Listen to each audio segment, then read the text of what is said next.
Good afternoon, people. Good afternoon. This is Spirit Journey. Today is the last day of May. Yes, it is May 31, 2022, and the time is now 2:04 p.m. What a nice day. Well, I don't feel nice inside right now. Got a lot on my mind. I have my computer on. Yeah, two things are at play right now. Two things that I'm thinking about. Yeah, I went outside today, and I want to share something with you. Um, I see that this is a learning experience. It's nothing really serious, but it's like when um, you think maybe that you learned a particular lesson you really didn't, and you feel like hitting yourself over the head because like you should have been more, you know, set those boundaries. And so that's how I feel right now. I feel like,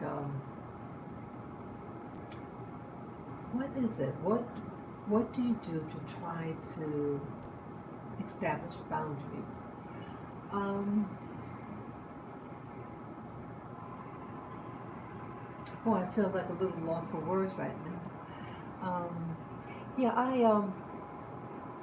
don't want to get too much in detail, but I mean I'm not going to say the individual, but I think it's more like I had an experience about something, and it was very, very positive. And yes, good morning, viewer, or good afternoon, viewer.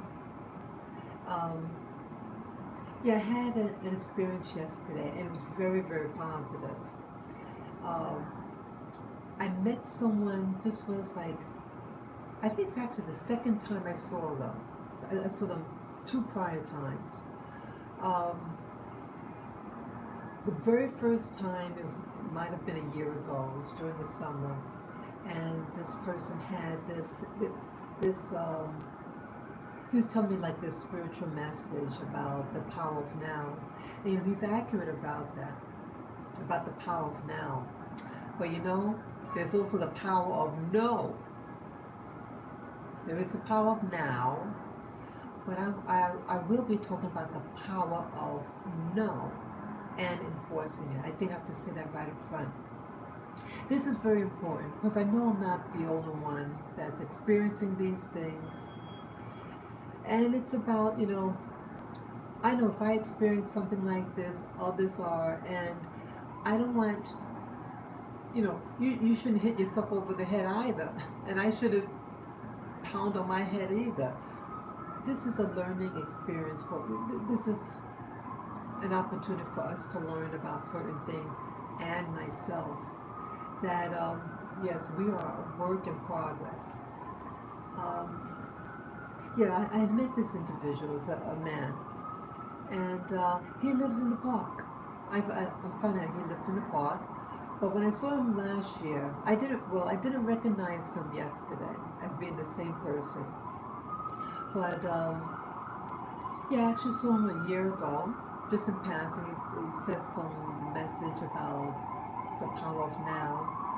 And I vaguely remember the details, but I was left feeling like a question, you know. And I think now I know what that question was.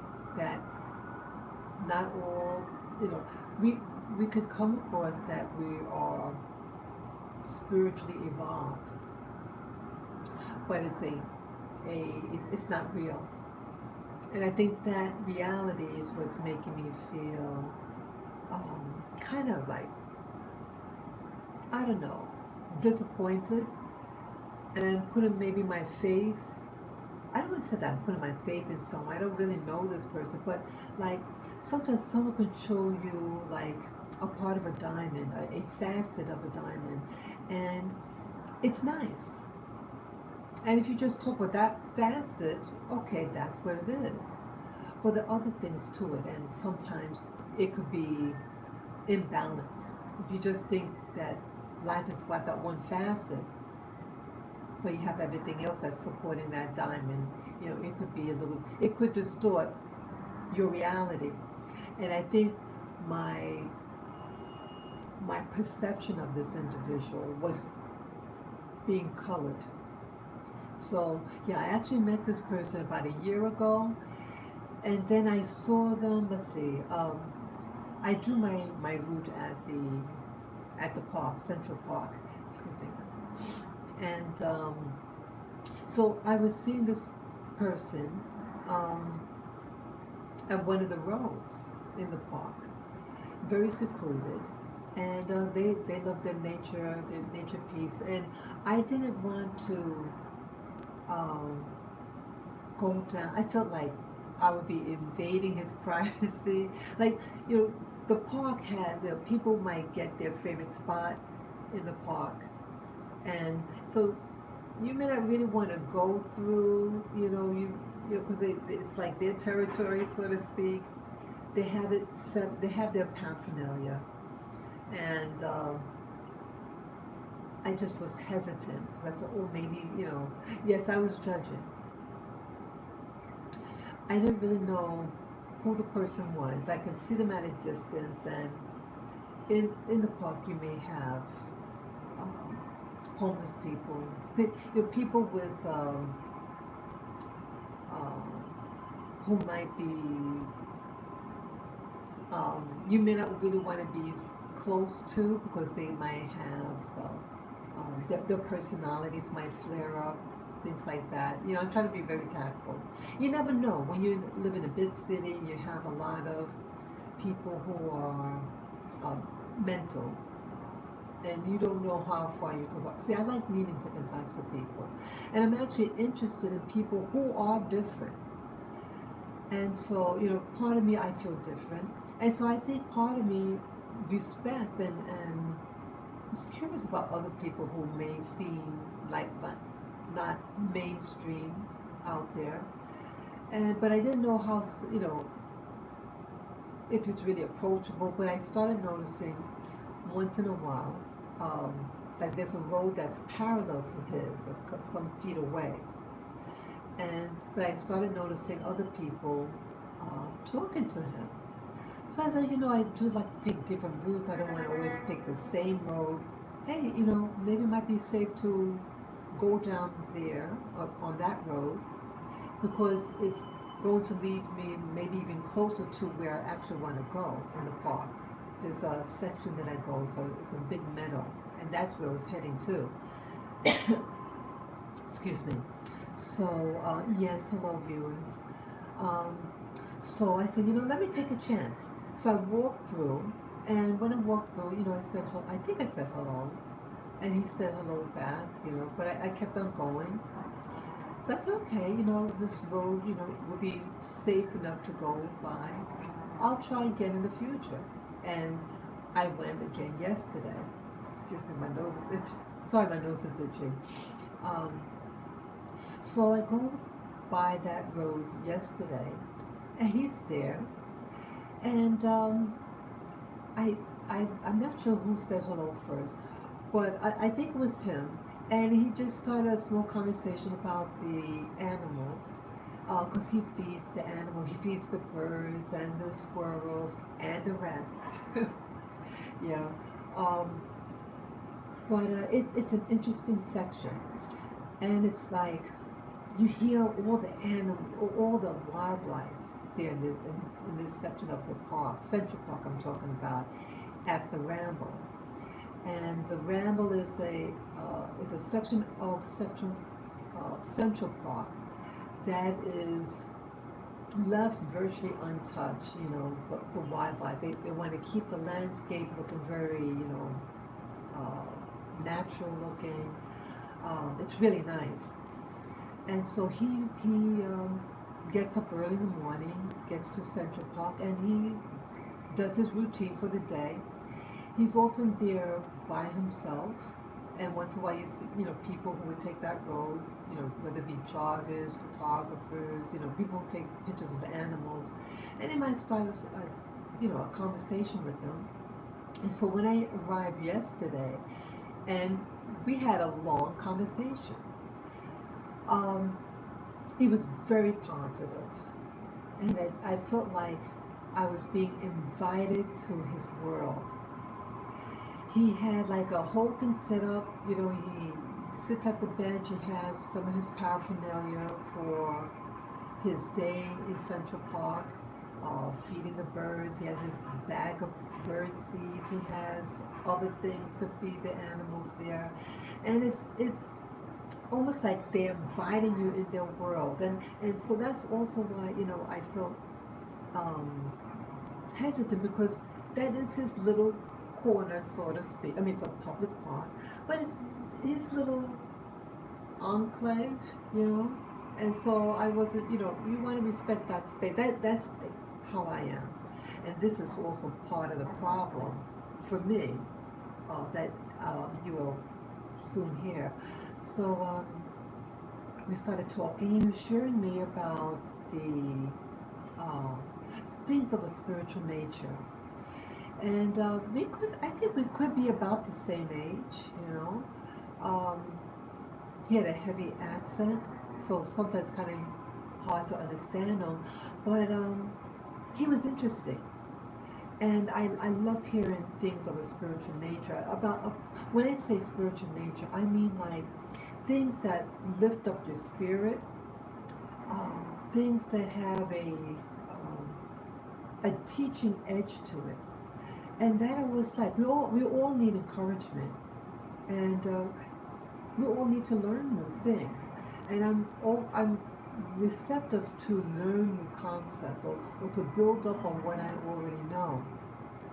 But he told me a little bit about like the power of now, NOW, now, and how he had a challenge in his life, and he became homeless, and he started actually living in the park for, he told me, for quite a while, over 10 years. And I'm fascinated by people who can live like that, people who want to, what you call, live off the grid. I'm always interested in things like that, because we get dependent on things, and I feel sometimes myself feels, sometimes you feel like I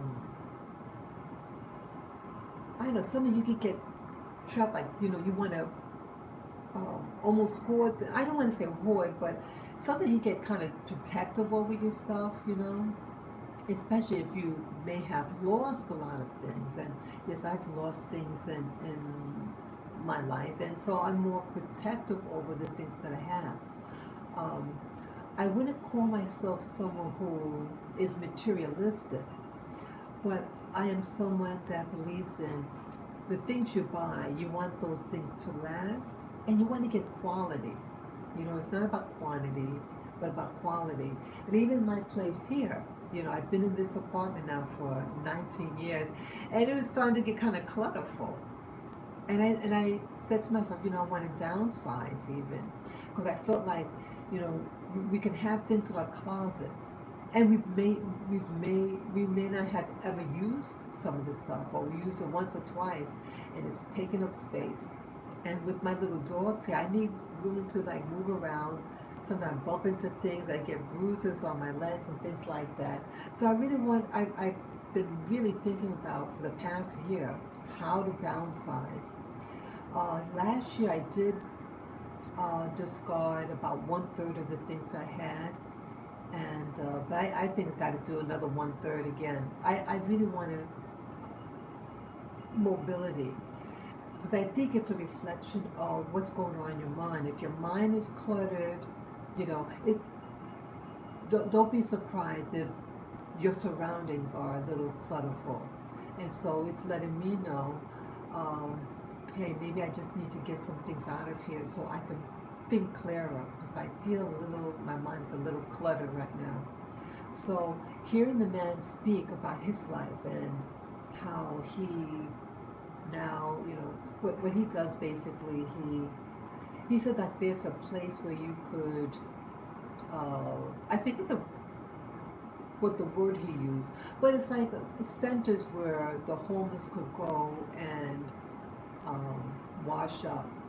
I think they're only designed for men in New York City. Yeah, I've heard that they don't really have things like that for females, and that I don't like. I feel that you could you could see that people think differently about male and female homelessness, or even let's say a foster care center, a system. You have foster care places, and if it's a male, for males, that's supposed to be like, oh, isn't that nice? You help in society, people in society, young men to do better, nurturing them so they can go on. But as soon when you have women, you notice that the view of the same services, but it's just for female versus male, uh, you'll have someone boycotting. And I've experienced something like that. There was a place near where I used to live, nearby. So I have a computer on in front of me. Um, and they protested to have, it used to be a boys foster home, and the boys, that grew up, and now it's vacant. And so someone said, hey, let's have a place for young women, or young women in foster care, and they got real ugly. So yeah, it's true that people think differently according to what you are, and I think it's unfortunate. It should be addressed. Um, but this individual was telling me about a place that he'll go to get cleaned up, and he sleeps in the park. He said he has his what about sleeping bag, things like that, and so what's going on? I spoke to him for quite a while. It could have been um, easily over a half an hour. It could have even been 45 minutes. Yeah, it was very positive. I was really excited about his. I like to hear about boldness and saying, hey, I'm cutting edge. But now, this was what my concern was yesterday. Now, overall, it went very well, but there's one thing, um, and that one thing is really getting on my nerves as of today. Um, Again, as I mentioned, he feeds the animals. He feeds the birds, the bird seeds, the squirrels, and all that. Um, so he carries these treats, and I had my dogs. Listen, they could have still been in their stroller. Yeah, they could have been their stroller. As you know, I have right behind me that stroller right there, the green one. Yeah, my little doggies. They're getting older, and my girls are 12 years old. My little boy's 9, and they get tired. My girls, especially, they get very tired, and if it also starts to get a little hot, I just put them in the stroller. You know, so um, when I came to him, he said, "Oh, could I give your dog a treat?" And I said, "That's okay, because I have the treats right here." And I showed him that it was on top of the stroller. He says, "Oh, but I got the." And he insisted. And that's where the problem is. This is where the real problem is, people. Um, Things in life always happens really innocently and real small, but they can get big. And this is the start of what my issue is. And I share with you because it's bothering me, and whether you have ever felt like your boundaries were being violated. Um, and it's on the surface sounds petty. So we spoke for quite a while, this individual, and he came across like a real spiritual person. And you may ask yourself, what does spiritual mean? And I think for me, a teacher. In how I was viewing him, I saw him more as a teacher, um, as someone who had the foundations of how to interact with others. That's what I was thinking. Um, Now I said no, but he insisted, and I didn't want to seem I didn't want to seem like I was rejected. Like sometimes when you say no to people, they take it personal. And I said, I was saying to myself, he feeds the animals, likes the animals, and maybe my ego regarding my pets. So I said, oh, okay, just one. And yes, my dogs loved it. And and then he wants to give more. So I see that I didn't really put my foot down, but I'm thinking, I'm having a good time talking to him. Talk about spiritual man. He was telling me about his life and all that. And I was just really excited about it. And I said, oh, I'm just being overly sensitive. Don't be so tight. You know, saying this to myself. But I know how I felt when I left. I was excited about meeting him, but on the back of my mind, you know, um, he was feeding the dogs. And what happens when you feed dogs things that they like, little certain treats, they get real excited.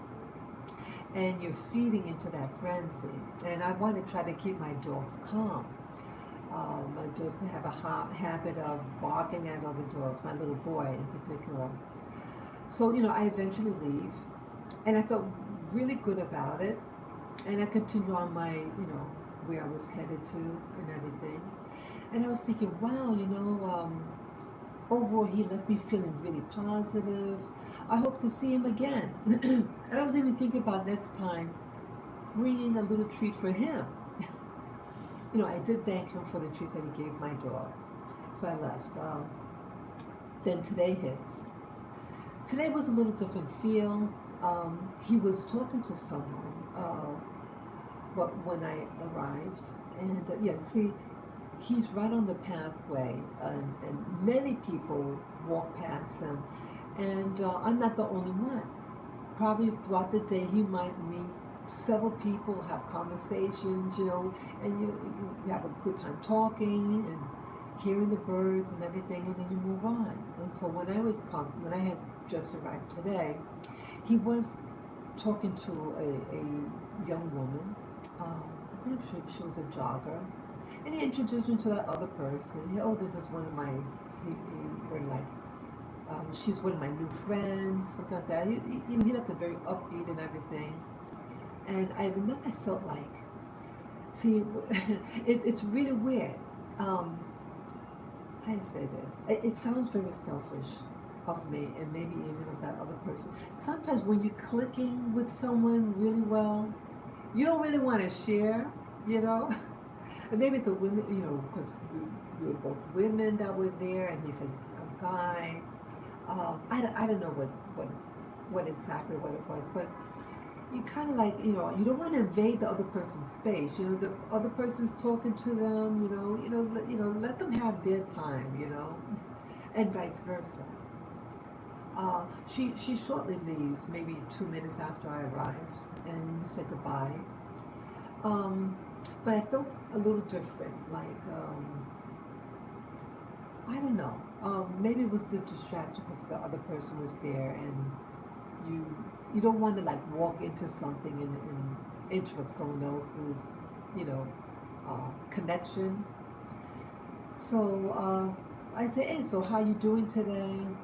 Just something lighthearted like that. And he was still like setting up, um, feeding the animals there. Um, and then he comes over to my dogs are really excited. My dogs were in their stroller. And the dogs remember the individual from yesterday. And they are going off, just really excited. Okay.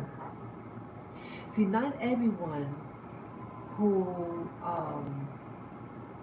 who's good to you Not everybody who does things that seem good,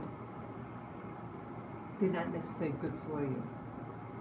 So I had, so he takes out his treat bag, and he um, was gonna give my dog some. I said, no, please don't do that. Oh, and then he insisted, and I allowed him to give that treat, and I feel bad. This is where I really feel bad about it, because he violated my boundaries. Because I thought that yesterday, um, I'm just seeing him for the first time. I don't want to come across like the B word. And then today I said, just stand your ground a little more and just say no. And I'm angry at myself because I said, okay, just this one. And then he wants to give a second. And I told him, please don't do that.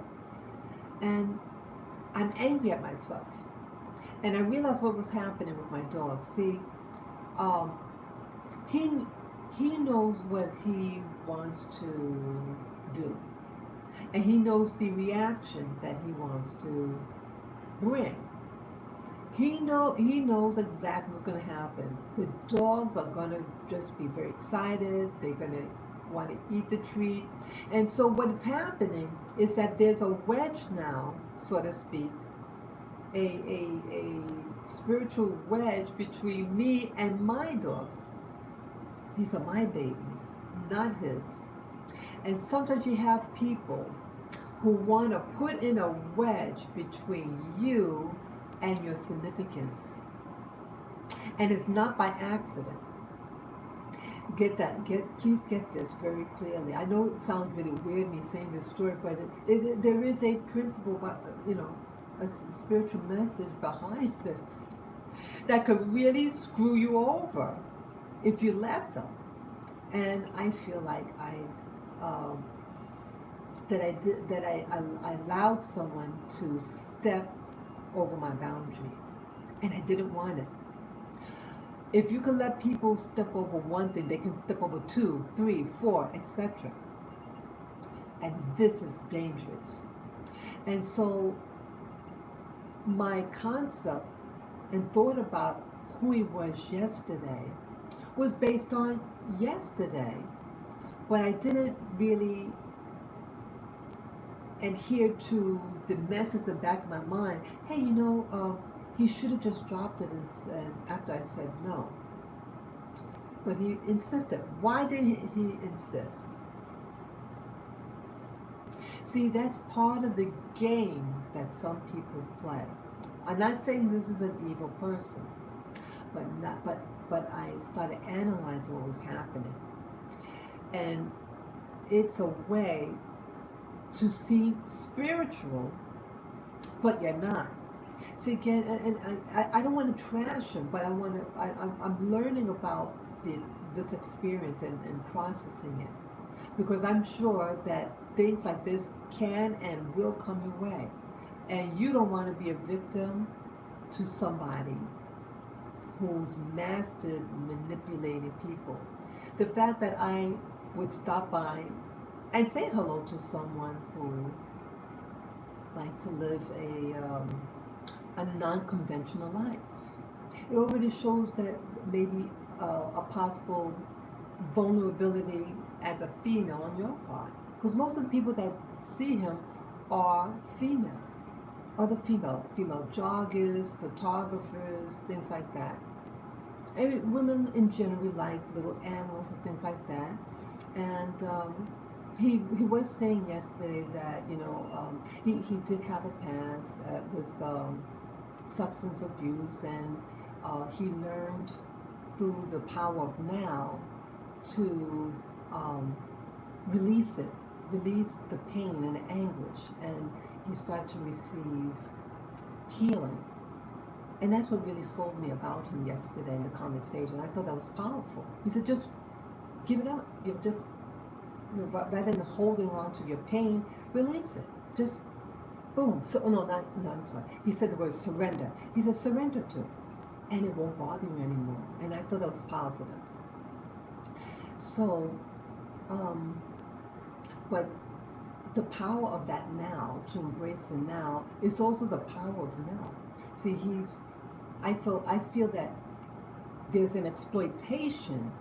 See, people could exploit spiritual principles.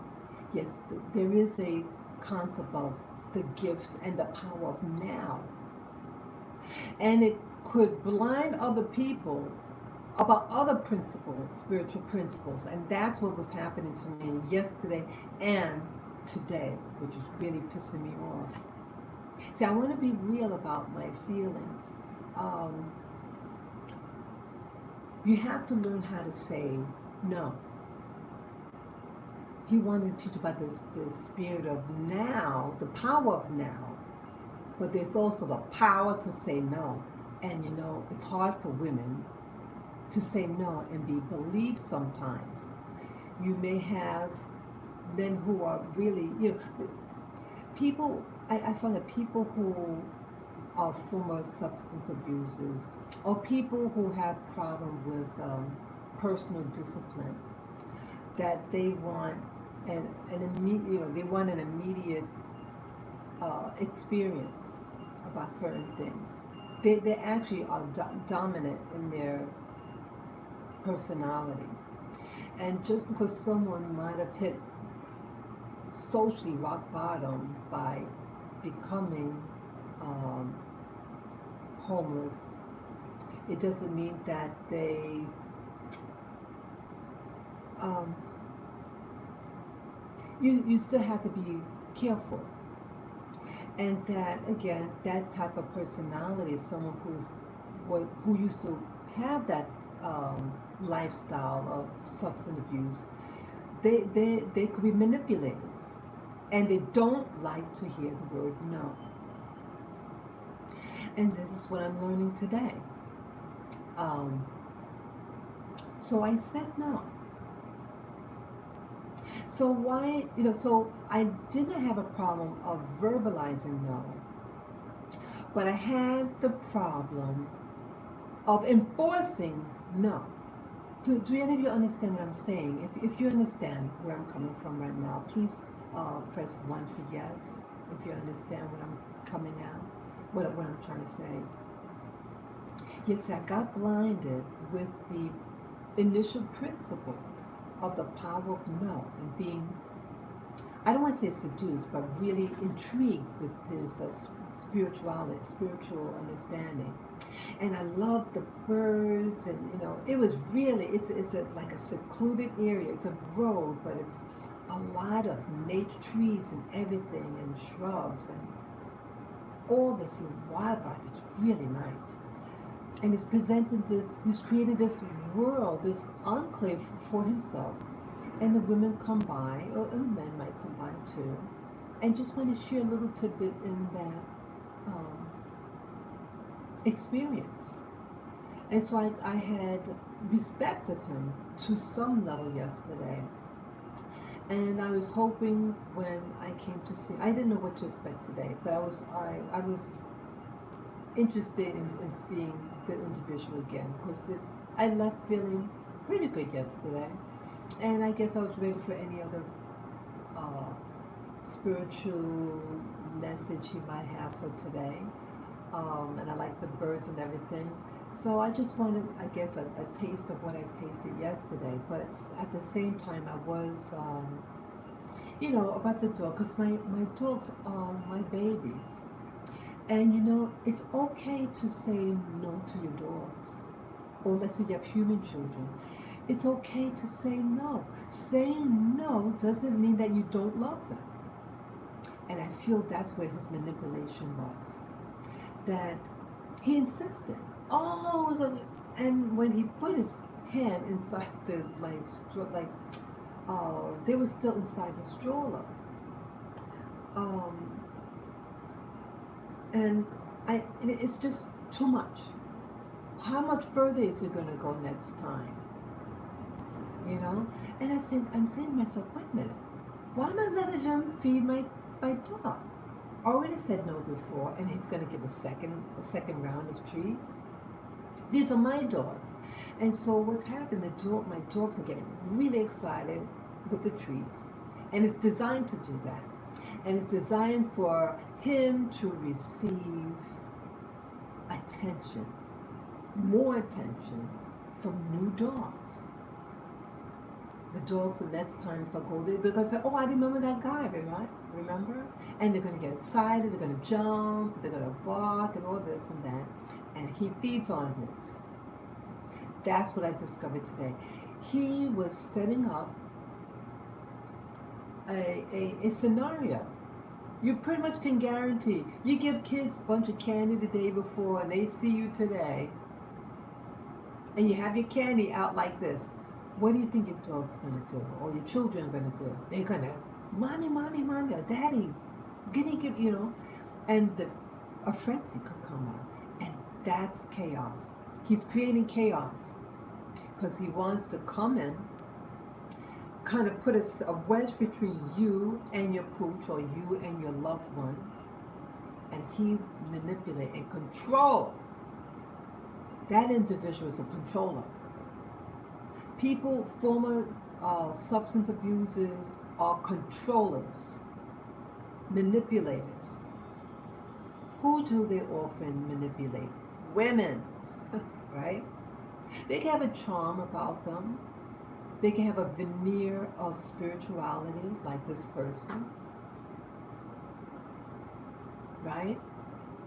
What's actually happening is not spiritual at all, but someone who's taken advantage of you not enforcing your power to say no.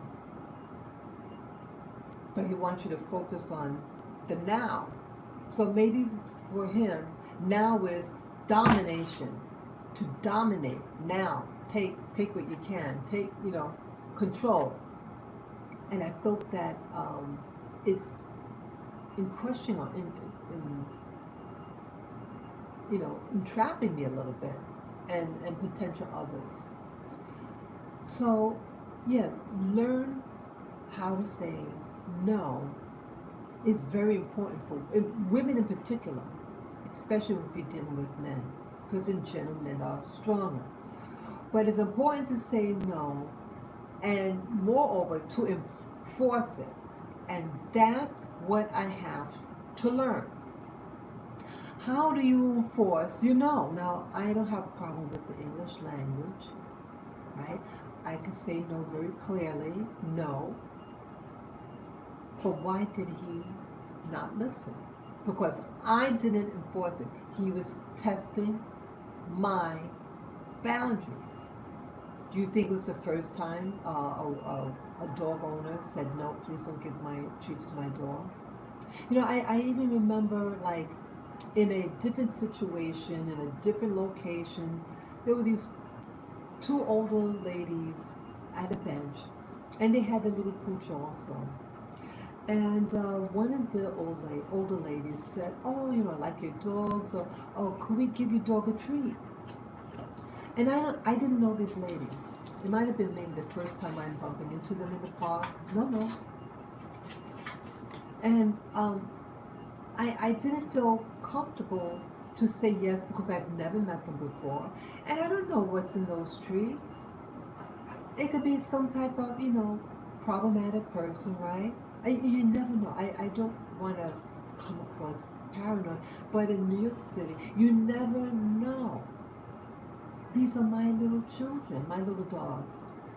And so I respectfully said, oh, no, thank you.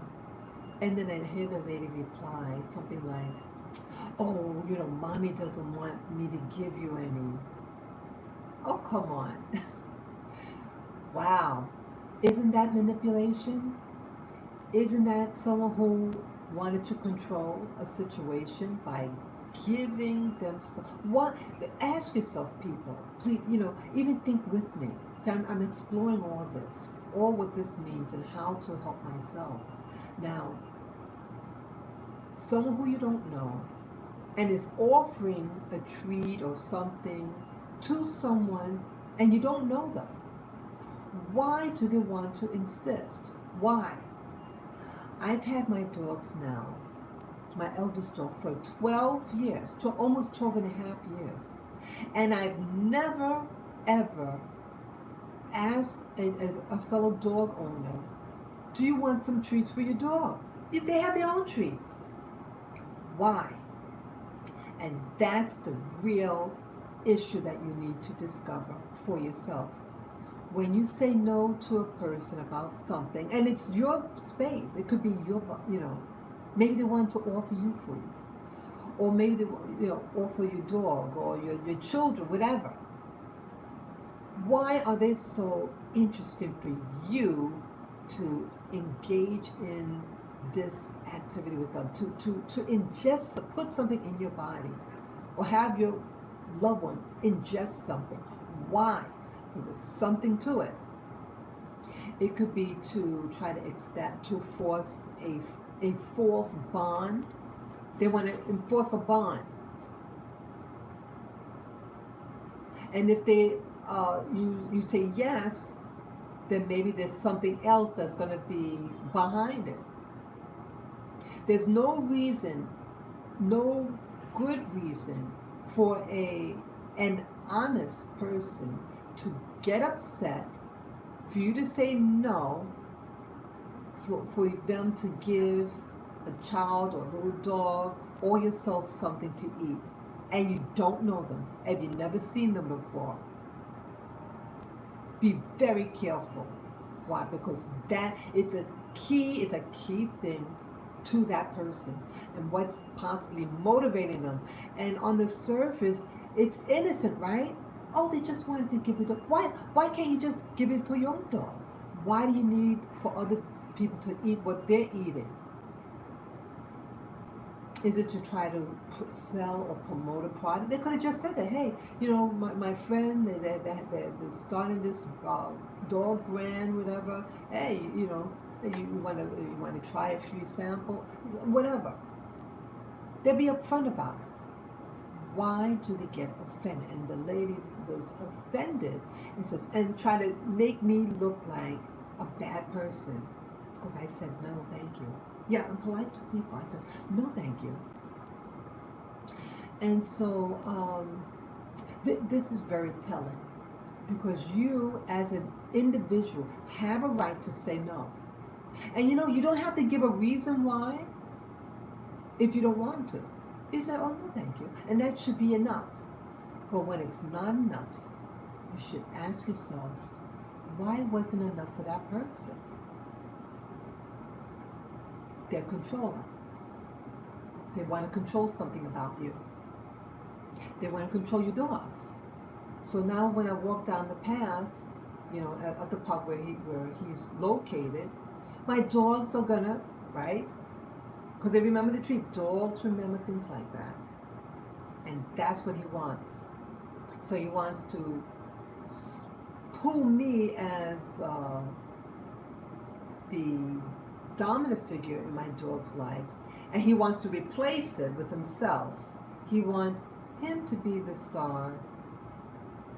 Him to be me, about him. And leave me feeling, wow. What if you had, let's say, let's go further, like, let's say you have a female friend. Let's say you're a female, you have a female friend, you're talking, whatever, and then a guy comes, and you know the guy, and he comes over to talk to you about something, just to say hello, whatever, then you go way back, and maybe you kind of like the guy, and then your newer female friend is there, and maybe she starts to talk to him also. Now, she may not mean any harm, but as people, we may not want to admit it, but sometimes we can become a little insecure, and we don't want the other person to put a wedge between your relationship with that fellow. I'm being very real. I'm being very honest about it. It's that type of thing. Or let's say it's your husband or your wife, and you have a special moment with your partner, your spouse, and then somebody else comes in, and the other person may intention is to put a wedge between you and the other person because they want to divide and conquer. What do they want to conquer? What do they want to divide? They want to divide you two together, the relationship that you established with that person, and they want to be the star now, the leader of your pack, and boot you out, so to speak. It puts the power in his hands, and so I'm feeling this, and I said no, and then he feeds him again, and then he does it a third time, and I'm angry at myself because I did not I even though I said no, I didn't enforce it, and so I think it's important now, ladies and gentlemen, that I know I'm not alone out there, and I know that there's things in life, and you may think you don't have a problem with the language. You said no, and you said no loudly. So why did they not adhere to your request? This is a big question in this whole conversation that's really um, aching me as a woman, as just an individual.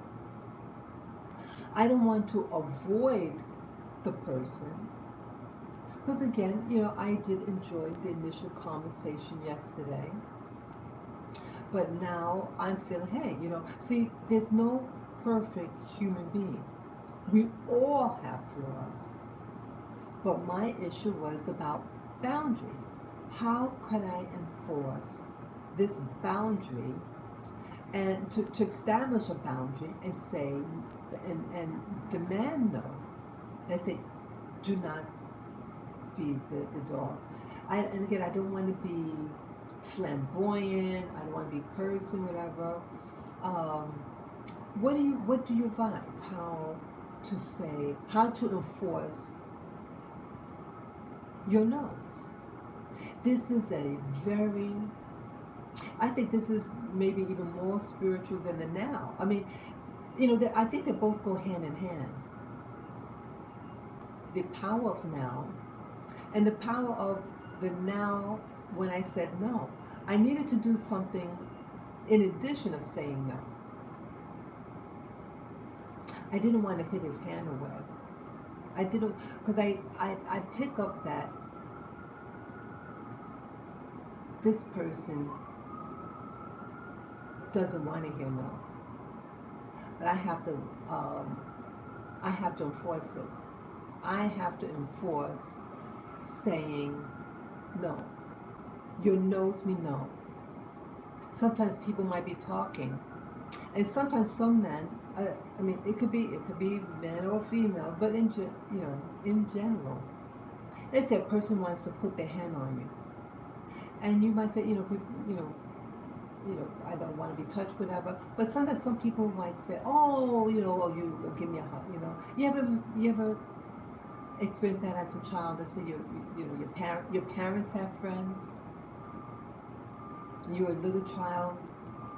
Sometimes little children could perceive this, and they may not want this person to to be hugged by a person or be kissed by a person. I really think that children's boundaries should be adhered to. And sometimes when let's say you grew up under a very, like I grew up under a very strict environment, and I realize now that it was an abusive environment. And I think people who are abused growing up, that they might give off a signature that alerts possible other offenders that there was a crack in your door, so to speak. And so even as an adult, they might perceive that even if you say no, you're not going to enforce it. But there is a power of now, but there's also another power called no, and to enforce it. We have to learn to be enforcers over our lives. because you have others who want to exploit. And yes, they may have spiritual, be under, have spirituality things under them, um, but they're not all that meets the eye. They're not all what they possess. No one is really a master over you unless you give it to them. Unless that's where a lot of cults come in. You think people who are victimized by cults, that they that the person that's the abuser, that they were extremely overt over them the first meeting. It happens in stages. What they do, they test you. They test to see how far they can go. And I think that's what was happening. That's what I'm feeling. That you people could be tested. And so all these cults out there, they might, yes, anybody could read a script, so to speak, and spiritual principles could be spoken by any creature out there. Any creature could learn how to parrot spiritual principles. Anybody.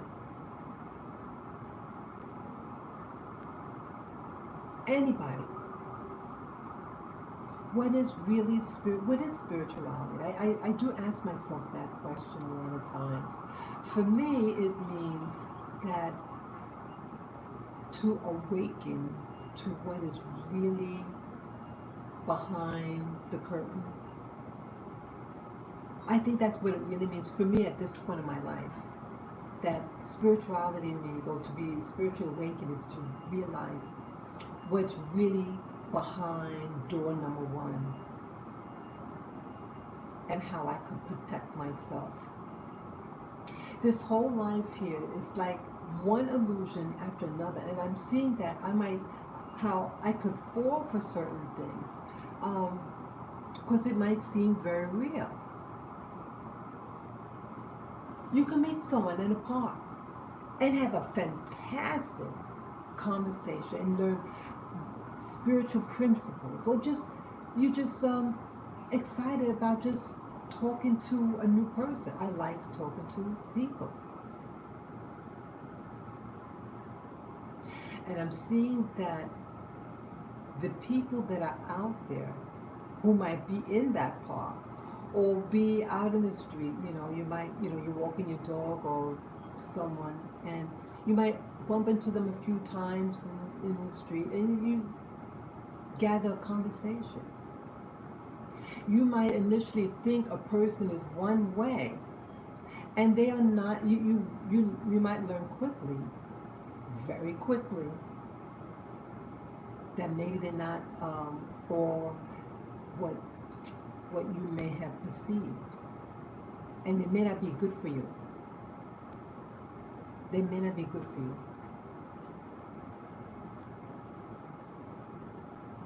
Yeah, a lot of illusions. You know what else I was watching today? It's really something. It was on my chest a lot. Yeah, so when I got home today, yeah, I thought about the incident today when the person's giving the treats. I was watching a video, and this person is not to give names, but the person does tarot card readings. Look at like psychic stuff, and they talk about different things, different people in the media, and they were making mention about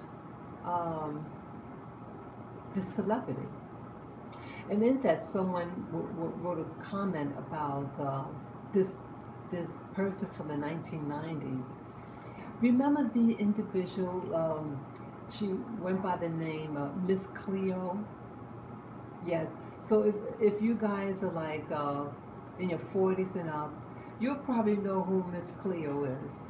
Yeah, she had passed away some time ago, about 7 years ago. I think she passed away 2016, and she allegedly passed away from cancer. Again, my condolences to her. I remember. Do you guys remember her commercials? I remember her commercials. I remember them. And I didn't realize the commercials came as late because it said that she started in the late 90s. I thought it was before that. I thought it was the early 90s because I remember watching it over this family, you know, my family member. And so I remember it being maybe not 1994, but they, she started even later than that. So that also surprised me. But either way, she was very humorous. She had she was a black woman, and she had like a West, what we call a West Indian accent. And I'm thinking, boy, this person seemed really phony. But she became a real uh, part of pop culture. She was very. I mean, I would just see her on those what they call, she called it infomercials. I remember those infomercials. They were long. They seemed really long for a commercial. Um, she was very stereotyped, and it just seemed really over the top. And the people calling, and how she was responding. And I remember the part that I remember is "Call me now," and she had this very heavy accent. Yeah, she had passed away in 2016. It was about 7 years ago, and I was watching some videos on her about her. Very interesting, and I think I want to mention about her again. I'm not here to try to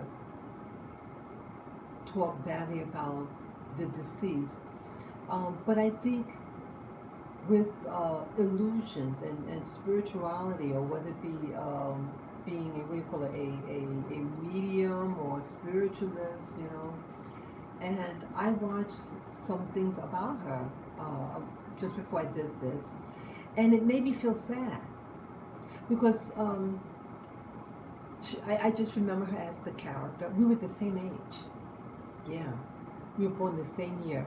She's like 4 months older. So I didn't realize that we were of the same generation. I thought she was a different age than me, but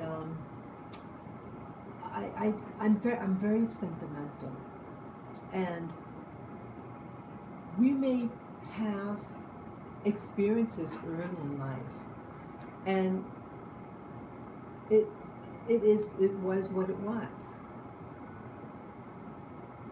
and people change too. Some people are what they were back in the day, and they still are what they are today. But sometimes they change,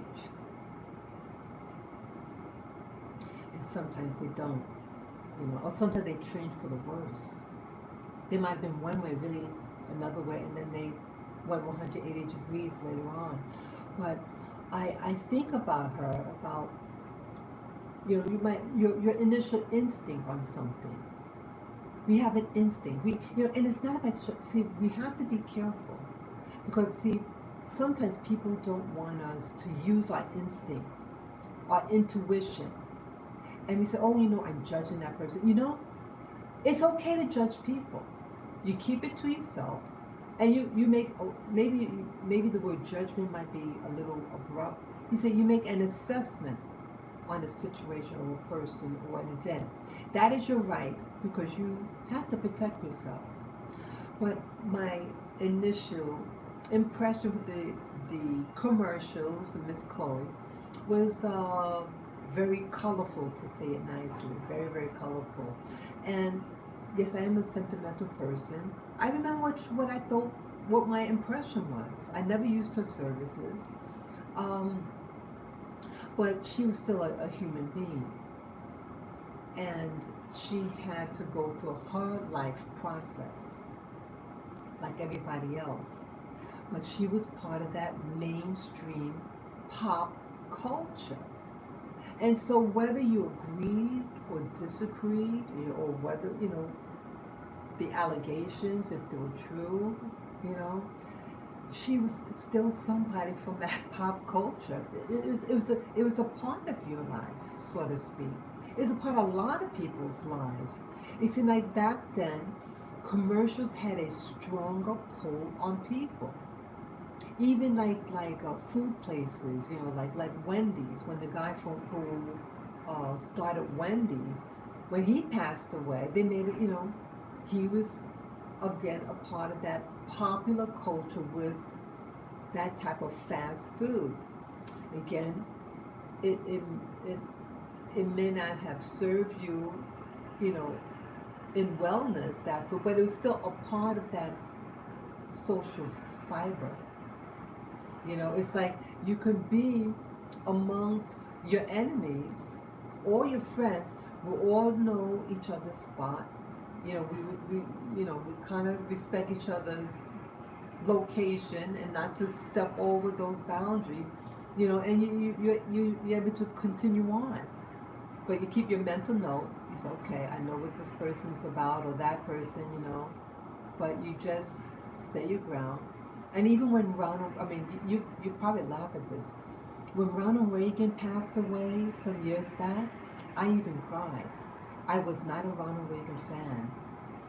He was, I wasn't even 18 yet. I was just about to turn 18. I was just maybe a month or so, a couple of months too young to vote in that particular election. Yeah, my birthday was the end of the year. Um, but I remember how I felt. I remember the emotions that I had. Um, and for me, that was a big thing about. I didn't know about politics. I just see that he's this type of American figure, and I could not relate to people that looked or acted like him. He was foreign to me and alien. But when he passed away, I cried not because I felt sorry for him. He was, I think, 100 already, um, or approaching 100, something like that. But I cried because he was part of an era that I also belong to. And all of us, whether we're good or bad, we're on this process, this road called life. And we both are doing our own journey in it. Some of us play it well, some of us are a little rocky, and some of us, you know, we just go down the hill really, really fast. But either way, it's something that we all have to participate in. We are participators called life. We participate in life and we play our different roles in it. Just like Reagan played his, and then when I was, you know, I was a student back then, just starting out.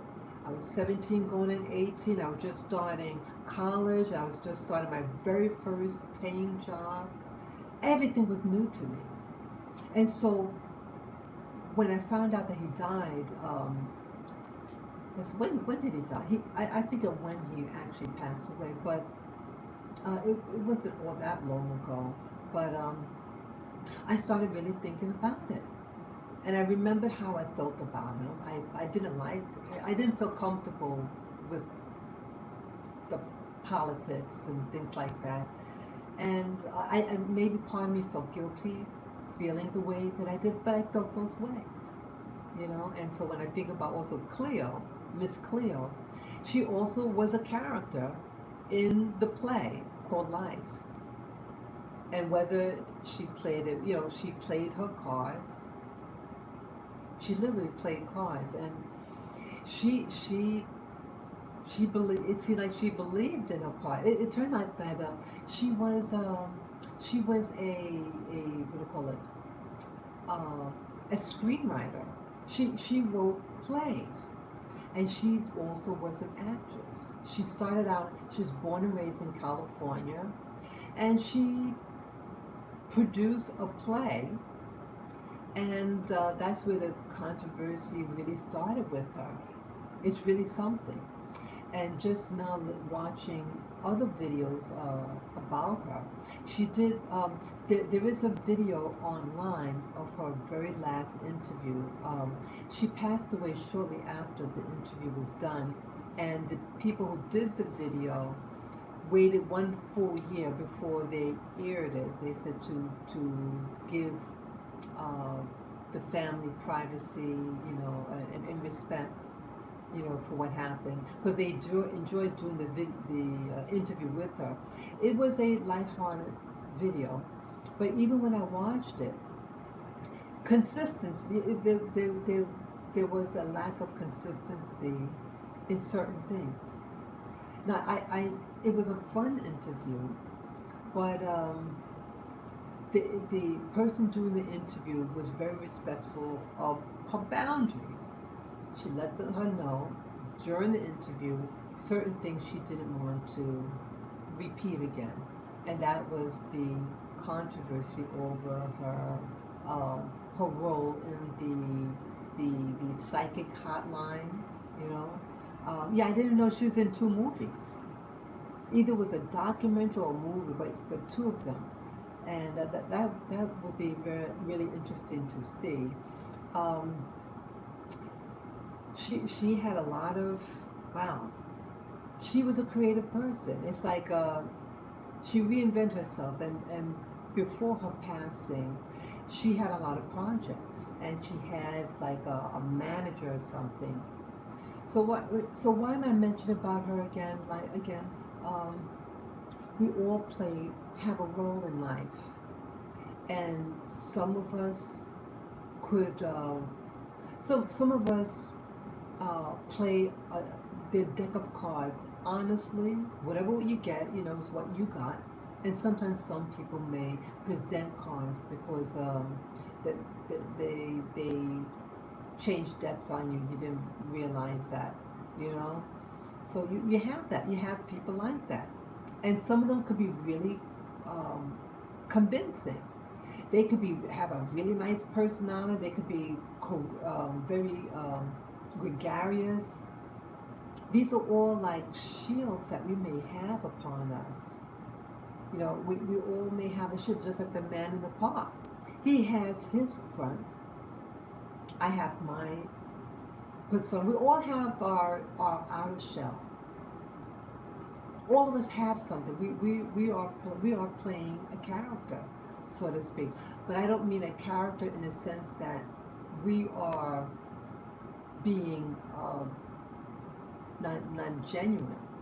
But in essence, when we're born with a clean slate, we're empty, and we learn about cause and effect by when we touch a hot stove, it's going to burn us, and you learn. And in some of us, we develop calluses. So even when you're touching that hot stove, you keep your hand there, but it's going to cause other problems down the road. So I think a lot of the things that we encounter is us learning through experiences, just like the person in the park. He learned certain things in his experiences. He learned about the experience of, he learned to help himself to stop taking substance, to be a substance abuser. He learned how to stop that, but maybe he's continuing on in other ways. Like, we can have crutches, so maybe he's not taking drugs to control himself, so he's maybe trying to control others. You know what I'm saying? That could happen. And so why do I feel like, wow, I just let him just do what I said no? So it's a time to learn to say no and enforce it, because you're going to have people of all different characters, that all different experiences, and yes, some of them might have been with the school of hard knocks, but just because they had a hard knock school doesn't mean that you have to live in it with them. And it's okay to say no. And it's okay to say no to those little old ladies in the park when they ask you, oh, could we feed your dog this treat? He said that's okay. Maybe he just ate something. You know, if you feel like you have to lie to say, you do what it takes to get your point across that your no means no. You know, I want to get to, I feel for me, I don't want to even have to say why. My no should be enough, right? Shouldn't your nose be enough for people? If something's trivial of no, don't give my dog a treat. You don't have to explain why. You don't have to. And if you see that they're trying to make you feel guilty and say, oh, well, mommy said I can't give you, that is a manipulator, and maybe you should think twice whether to associate with that person. And even though it's really, I want to go meet people outside, but maybe it's okay to be alone. See, again, we may have desires, but reality says, hey, people are people. We don't stop being who we are.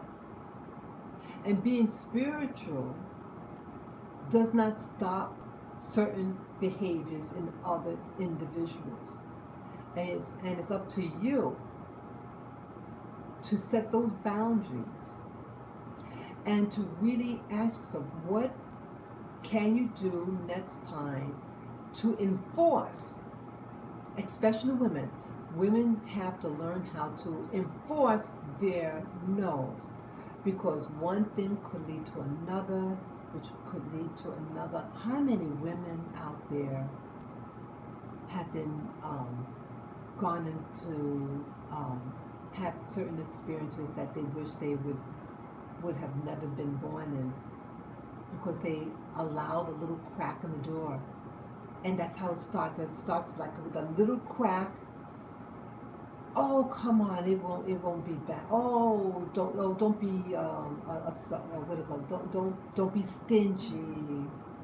Don't be, Maybe you say embrace that. Embrace being stingy. And you can say, it's not going to be greedy.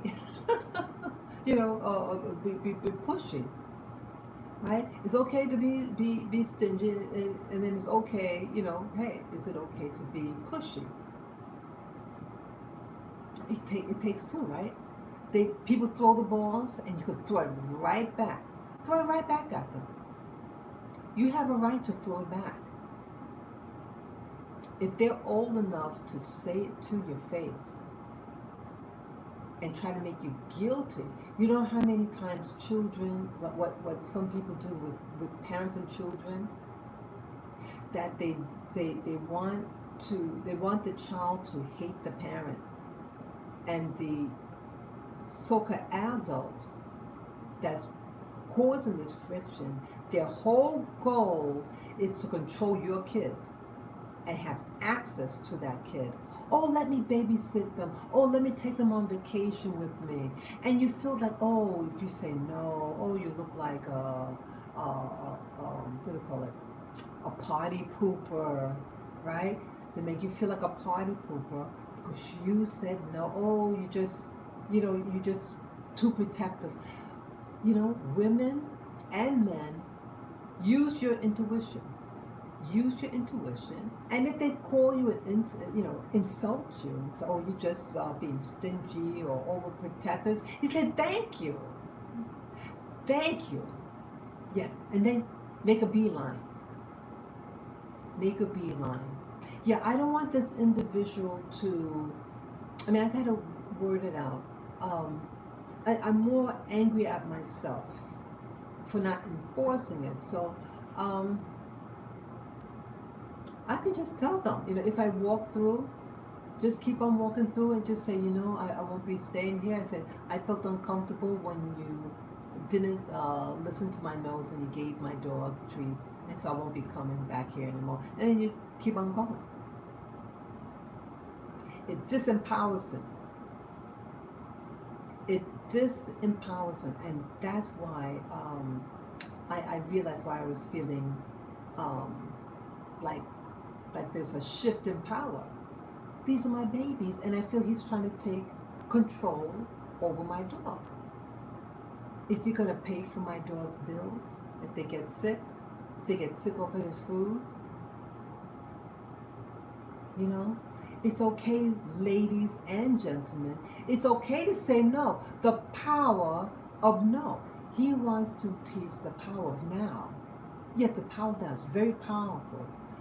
But what's even more powerful is the power to say no at that now moment and then keep on going. And keep on going if necessary to protect your boundaries. Okay? So I hope you enjoyed this message. I felt I needed to get off my chest. I felt very initially depressed about when I walked away. I felt like power was taken from me. Now it's about taking back your power, not abusing power. So-called, and be careful with yourself. Not everybody who is a spiritual teacher. Some of these could be the worst culprits who want to steal your own power. You have so-called spiritual leaders out there who want to, especially women, want to take away your power and control you about what you do, what to eat, when to go on vacation, when not to do this or that. You say, well, no. Take back your power, ladies and gentlemen. Take it back and protect your family, whether big or small. Protect you and your loved ones. And maybe rehearse up here. If you see that individual, if you can avoid not seeing them in your dealings in life, rehearse what you're going to do. And you may have to get a little ugly. You may have to get a little ugly. But and they may not like it, but they're going to at least respect you a little better. When people don't respect your boundaries, they're not respecting you ultimately. Okay? So I thank you for this, and yes, I don't want to beat myself up in the head. I see that I could have handled things a little better. But this is a work in progress. This is all a spiritual journey for all of us. And it's a journey that is long lasting. It just end. It's always a new chapter. Okay? I thank you again for listening to this live stream, and those of you who like this content, you may wish to PayPal me. To do so, just click on my channel, Spirit Journey, and on the banner's right-hand side, you will see my PayPal me link. Just click on the link, follow the prompts, and any amount would be greatly appreciated. I appreciate you. Thank you in advance, okay? I thank you. Take care and enjoy your day and stay cool. Drink your, wow, it's 94 degrees right now. 94, wow. So take care and be safe, okay? Bye-bye.